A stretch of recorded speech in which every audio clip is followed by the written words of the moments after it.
provenance or prévenir, meaning to come from. This establishes the events associated with an art and therefore to its authenticity. Art or authenticity? One will wonder.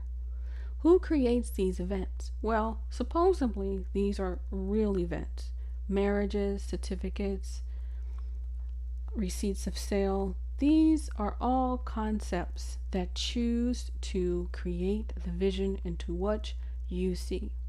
The choice is ultimately yours if you believe the source. If the sources actually talk to you, provide you information, allow you to see the records, allow you to ponder, you may give them more comeuppance than you would a person that will present a story to you and never allow you to see the archives. Almost like an accountant presenting to you a bill and you don't have a record of any of your receipts, your sales, or any of the taxes that is due. He requires you to trust him in order for you to pay. You must believe me. You don't have the education or the authority to understand it, so you have to trust me. We never want to be in these situations. We always want to be sovereign.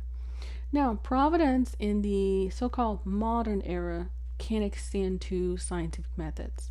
The studies of different kinds of paints, trying to see what it's made of, any substances that could possibly, be presented today.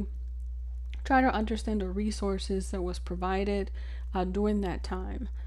For the girl with the pearl earring, it is studied extensively, especially when it comes to the blue pigment that it's supposed to be imported from a completely different country than what they contribute the artwork to be contributed to or located to. So this person would have to have the means of gaining these paints. It is said that Vermeer owed a lot of money, so it would have to be coming from someone who he is more likely being commissioned out to paint, or so they say. We don't know. There's a lot of different people with these names. There's also guilds that can be associated, but ultimately it requires you to believe the people that's presenting the information to you. No matter how many archives they have, no matter how many pieces of papers, you have to understand the psychology of why they even have a large amount of archives with only one kind of artist.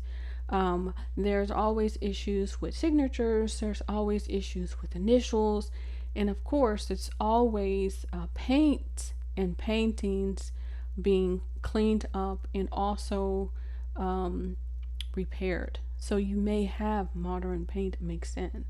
So there's no real way of knowing. The best way I could say is just to enjoy the art as it is, but always keep your mind and eyes open for what is really being played out.